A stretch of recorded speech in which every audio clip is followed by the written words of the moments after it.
Depuis le Bitcoin, les cryptos attirent autant qu'elles inquiètent, gains rapides, risques élevés et peu de règles.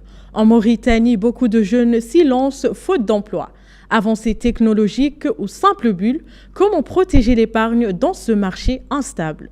Et pour en parler avec nous ce soir, M. Mohamed Mahmoud Cheibani, expert en crypto-monnaie. Bonsoir M. Mohamed. Bonsoir.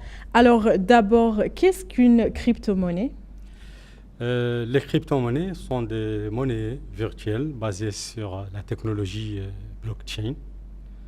La technologie blockchain, c'est un réseau d'ordinateurs interconnectés par Internet où toutes les transactions sont bien cryptées puis bien enregistrées.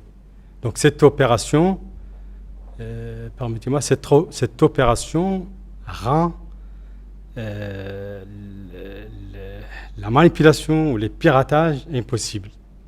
Donc, on peut aussi dire que nous avons des familles de crypto-monnaies ou des catégories de crypto-monnaies.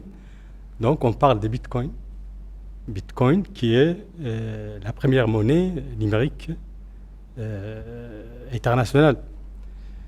Et puis, on parle des altcoins, ce qu'on dit en français, les crypto-monnaies alternatives. D'accord. Et donc, dans cette catégorie, nous avons la majorité de crypto-monnaies, quelques milliers de crypto-monnaies.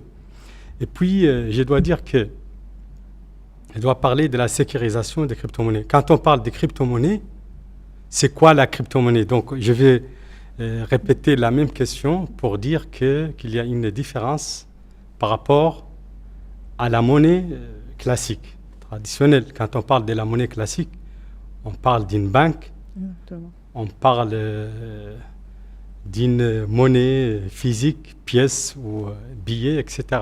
Alors que les crypto-monnaies, nous n'avons... c'est une technologie virtuelle.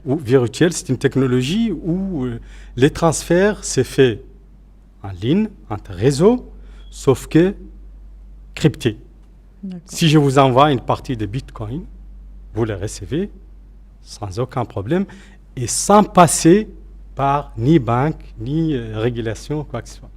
D'accord, M. Mohamed. Alors, comment expliquer la montée du Bitcoin face aux autres devises numériques? D'abord, j'ai dit la notoriété. Deuxième chose, ce qu'on appelle les capitales en circulation s'élève à 21 millions de pièces, je pense, à l'entour de ça. Et donc, puis la confiance des investisseurs. Ça joue un rôle, soi-disant, très important. Bitcoin, depuis 2009, l'existence, c'est depuis 2009. Lorsqu'elle a commencé, les prix, c'était moins d'$1. Aujourd'hui, ça fait 115 000 dollars. Plus de 115 000 dollars aujourd'hui. Alors, les mêmes coins ont-elles une valeur réelle ou restent-elles un pari spéculatif? C'est une bonne question. Quand on parle des mêmes coins, on doit parler de altcoins, c'est-à-dire les monnaies virtuelles alternatives. Et dans ce sujet, je dois dire que on ne peut pas les comparer avec Bitcoin, mais certaines monnaies peuvent être comparées avec telles que Ethereum. Nous avons aussi le dollar numérique, USDT, parce que ça rentre dans le stablecoin, c'est-à-dire les monnaies stables. Mais aujourd'hui, la question qui se pose, nous avons pas mal d'investisseurs qui investissent dans des meme coins, c'est-à-dire en anglais, ça a un rapport avec les petites valeurs. Vous investissez dans une petite valeur en pensant que le prix va augmenter. Exactement. Puis, au bout d'un certain temps, vous trouvez que cette monnaie ne marche plus. Et donc, c'est pour cela qu'on l'appelle... Il y a des meme coins qui ont déjà... c'est-à-dire le prix a été explosé, tel que Shiba Inu. mais ce n'est pas le cas de toutes les monnaies numériques. D'accord. Alors, quel risque majeur pour les investisseurs mauritaniens? Il y a des risques globaux, que ce soit aux États-Unis d'Amérique, que ce soit dans l'Union européenne, mais c'est que on va dire, nos compatriotes, qu'il y a un problème. Il y a d'abord les savoirs, on investit dans quelque chose qu'on ne comprend pas. Derrière chaque monnaie, nous avons un contrat, ce qu'on appelle smart contract ou contrat intellectuel. On doit vérifier ces contrats pour que la fiabilité ou la confiance, c'est-à-dire cela peut ou pas nous permettre d'investir pour gagner de l'argent. Essayer de se référer aux normes du contrat. Alors, quelles raisons sociales ou économiques poussent les jeunes à s'y lancer?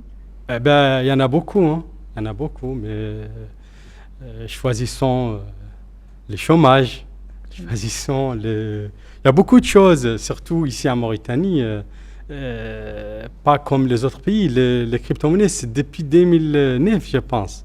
Depuis 2009, mais la rentrée en Mauritanie, ça fait tardivement. Donc les jeunes doivent faire attention par rapport à cet investissement. Alors, pour finir, M. Mohamed, Oui. les envolées de certains cours reflètent-elles une tendance mondiale ou de simples spéculations? On peut dire une tendance mondiale, mais en ce qui concerne la Mauritanie, permettez-moi de revenir à la question précédente. Quand on investit dans les crypto-monnaies, on doit savoir c'est quoi les crypto-monnaies. Alors, M. Mohamed, merci d'avoir répondu à nos questions. Merci. Merci.